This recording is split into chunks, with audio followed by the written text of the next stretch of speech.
ولا يحزنك الذين يسارعون في الكفر إنهم لن يضروا الله شيئا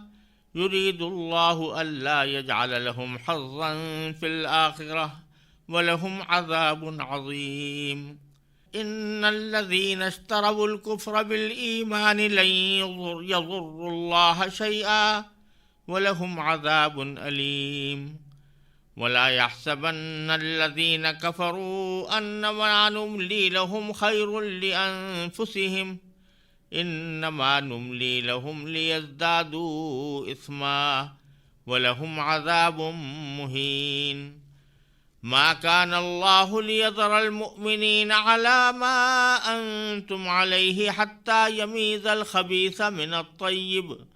وما كان الله ليطلعكم على الغيب ولكن الله يجتبي من رسله من يشاء فآمنوا بالله ورسله وإن تؤمنوا وتتقوا فلكم أجر عظيم۔ ان آیات کریمہ کا ترجمہ یہ ہے کہ اے پیغمبر، جو لوگ کفر میں ایک دوسرے سے بڑھ کر تیزی دکھا رہے ہیں وہ تمہیں صدمے میں نہ ڈالیں۔ یقین رکھو وہ اللہ کا ذرا بھی نقصان نہیں کر سکتے۔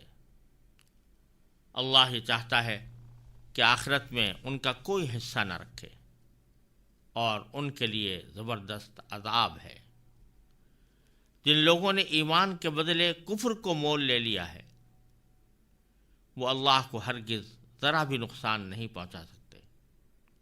اور ان کے لیے ایک دکھ دینے والا عذاب تیار ہے۔ اور جن لوگوں نے کفر اپنا لیا ہے وہ ہرگز یہ نہ سمجھیں کہ ہم انہیں جو ڈھیل دے رہے ہیں وہ ان کے لیے کوئی اچھی بات ہے۔ حقیقت یہ ہے کہ ہم تو انہیں صرف اس لیے ڈھیل دے رہے ہیں تاکہ وہ گناہ میں اور آگے بڑھ جائیں، اور آخر کار ان کے لیے ایسا عذاب ہوگا جو انہیں ذلیل کر کے رکھ دے گا۔ اللہ ایسا نہیں کر سکتا کہ مومنوں کو اس حالت پر چھوڑے رکھے جس پر تم لوگ اس وقت ہو، جب تک وہ ناپاک کو پاک سے الگ نہ کر دے، اور دوسری طرف وہ ایسا بھی نہیں کر سکتا کہ تم کو غیب کی باتیں بتا دے۔ ہاں، وہ اپنے پیغمبروں میں سے جس کو چاہتا ہے چن لیتا ہے۔ لہذا تم اللہ اور اس کے رسولوں پر ایمان رکھو، اور اگر ایمان رکھو گے اور تقوی اختیار کرو گے تو زبردست ثواب کے مستحق ہوگے۔ یہ آیات کریمہ بھی غزوہ احد کے بعد کے حالات کے سلسلے میں نازل ہوئی ہیں، اور صورتحال یہ تھی کہ غزوہ احد میں مسلمانوں کو جو دکھ پہنچا اور جو شکست کا سامنا کرنا پڑا اس سے کافروں کے حوصلے بڑھے تھے، اور انہی حوصلوں کے بڑھنے کی وجہ سے ایسا ہونے لگا تھا کہ مدینہ منورہ کے یہودی اور منافقین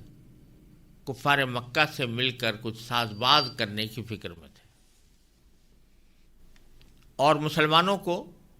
یہ اندیشہ بھی تھا کہ احد کی شکست کا غم تو اپنی جگہ ہے، لیکن آئندہ ان لوگوں کا باہمی گٹھ جوڑ کہیں مسلمانوں کو مزید نقصان کا باعث نہ بنے۔ تو اللہ تبارک و تعالیٰ اول تو ان آیات میں مسلمانوں کو یہ بتلا رہے ہیں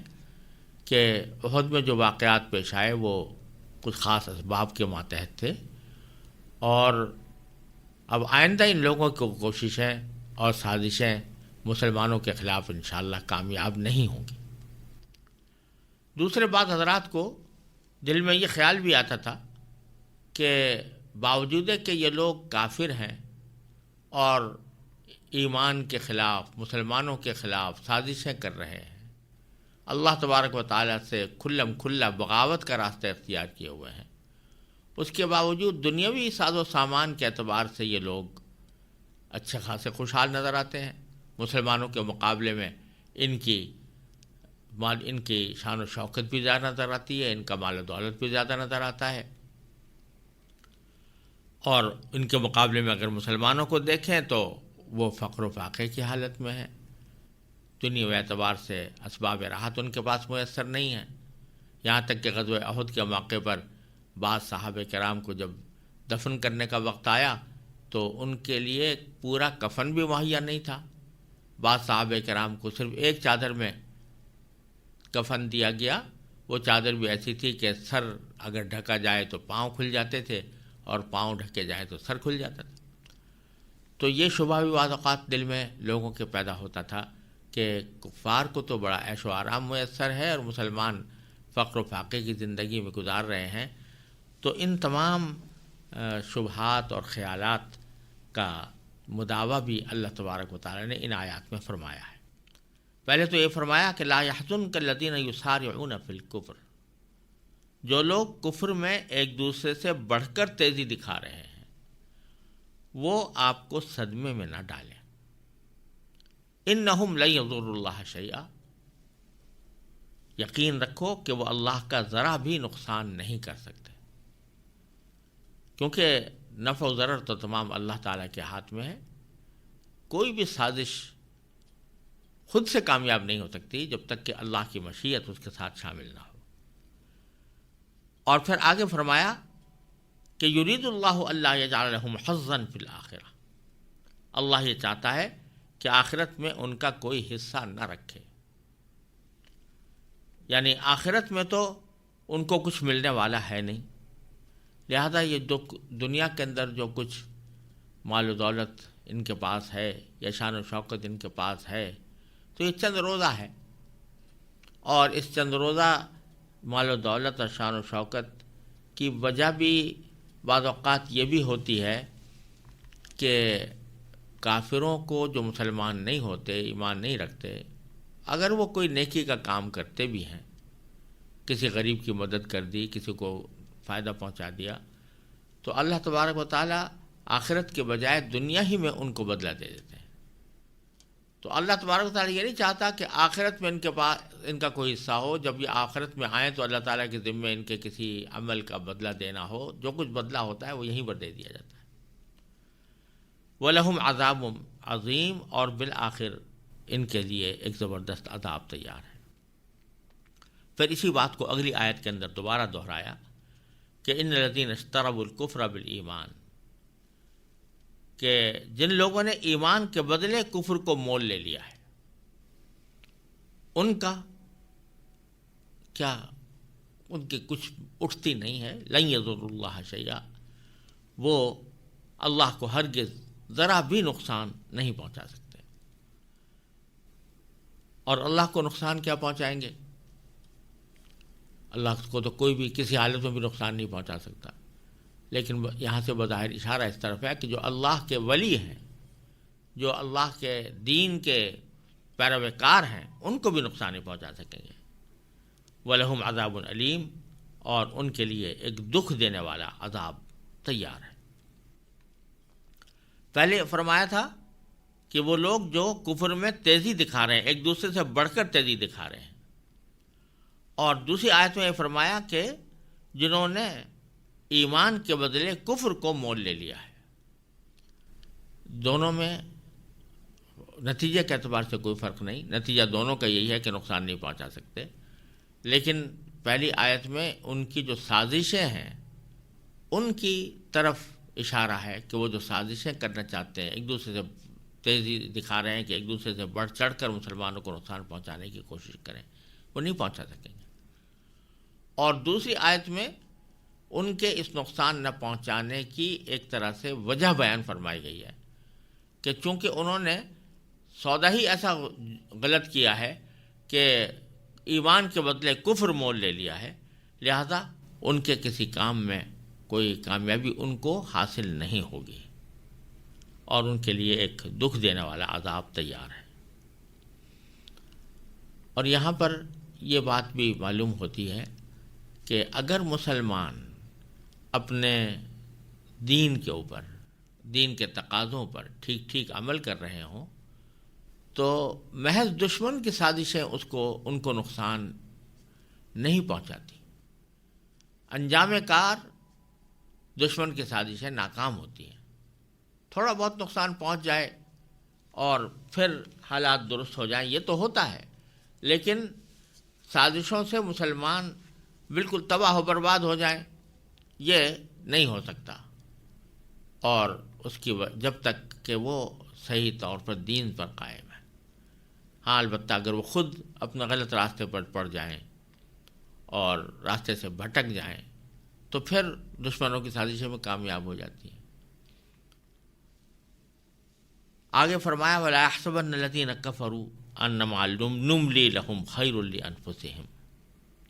اور یہ کفر جن لوگوں نے اختیار کر لیا ہے وہ بھی ہرگز یہ نہ سمجھیں کہ ہم انہیں جو ڈھیل دے رہے ہیں وہ ان کی حق میں کوئی اچھی بات ہے. خیر لانفسہم انما نملی لہم. حقیقت تو یہ ہے کہ ہم تو انہیں صرف اس لیے ڈھیل دے رہے ہیں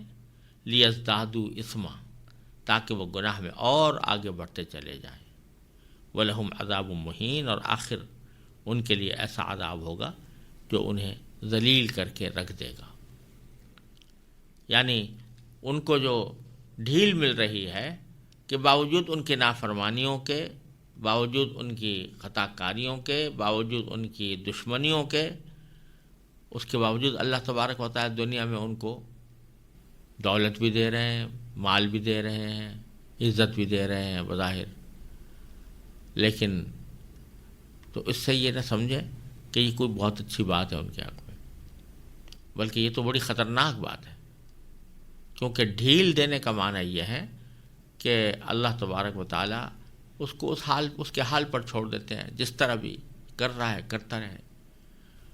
اس میں گناہ کر رہا ہے تو گناہ کرتا رہے، نافرمانی کر رہا ہے تو نافرمانی کرتا رہے. تو نتیجہ اس کا کیا ہوتا ہے کہ وہ گناہ میں اور آگے بڑھتا چلا جاتا ہے، اور جب گناہوں کا ایک ڈھیر جمع ہو جاتا ہے تو پھر اللہ تعالیٰ کی پکڑ میں آ جاتا ہے،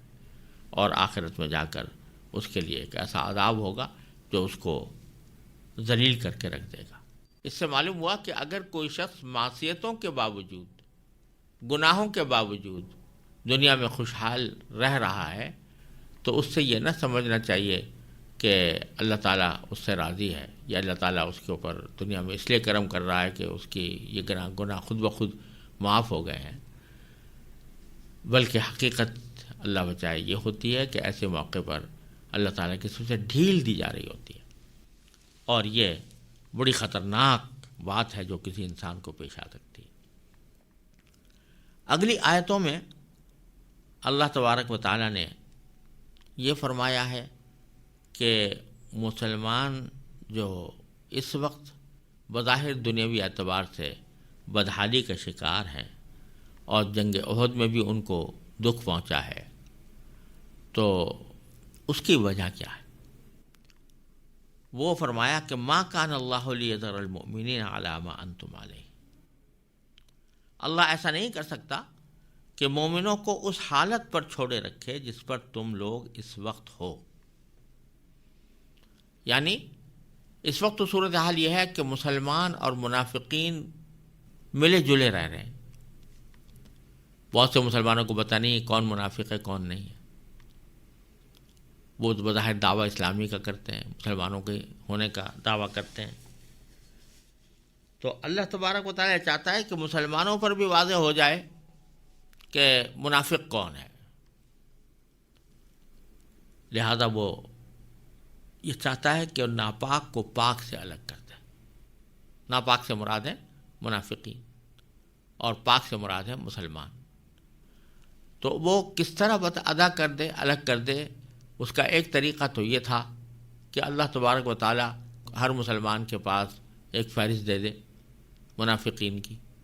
اور جو کچھ وہ سازشیں کر رہے ہیں یا جو کچھ وہ کرنے جا رہے ہیں اس کا علم پہلے سے سارے مسلمانوں کو دے دے. تو باری تعالیٰ فرماتے ہیں کہ یہ اللہ تعالیٰ کا دستور نہیں ہے کہ غیب کی باتیں وہ انبیاء کرام کے علاوہ کسی اور کو بتائی جائے. انبیاء کرام کو بے شک بہت سی غیب کی باتیں بتائی دی جاتی ہیں، اور انبیاء کرام اس سے اللہ تعالیٰ کے دے ہوئے علم کے ذریعے باخبر ہو جاتے ہیں، لیکن عام آدمی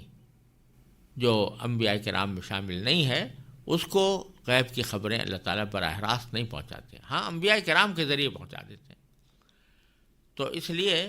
تمہیں براہ راست ہم غیب کے ذریعے تو بتا نہیں سکتے تھے کہ فلاں منافق ہے اور فلاں نے یہ سازشیں کی ہوئی ہیں، البتہ ہم نے حالات ایسے پیدا کیے، اور یہی اللہ تعالیٰ کی سنت ہے کہ حالات ایسے پیدا کیے جس سے تمہارے سامنے خود کھل کر آ گیا کہ کون ہے جو اس جنگ جیسے مواقع پر، جنگ کے جیسے مواقع پر وہ ثابت قدم رہتا ہے، اور کون ہے جو پیٹھ پھیر کر بھاگ جاتا ہے، اور اس پیٹھ پر پھیر کر بھاگنے پر کوئی شرمندہ بھی نہیں ہوتا بلکہ سینہ زوری کرتا ہے اور یہ کہتا ہے کہ ہماری بات نہیں مانی گئی، اس واسطے یہ نقص شکست ہوئی، اور ہم تو اسی لیے بھاگے کہ حقیقت میں کوئی جنگ نہیں تھی، یہ محض جنگ کا ایک نام تھا اور خودکشی تھی وغیرہ وغیرہ۔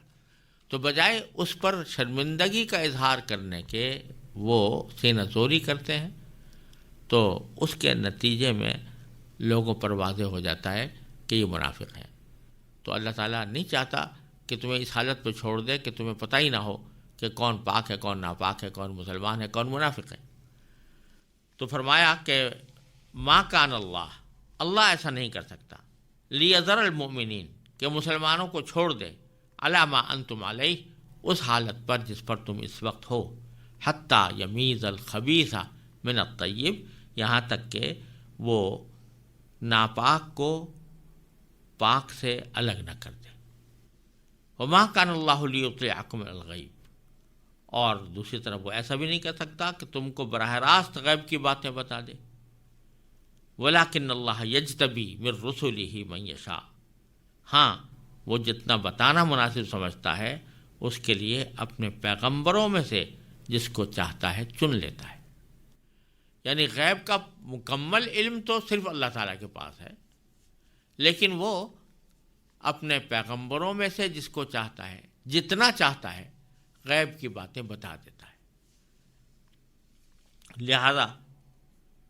فرمایا کہ فآمنوا باللہ ورسلہ، لہذا تم اللہ اور اس کے رسولوں پر ایمان رکھو،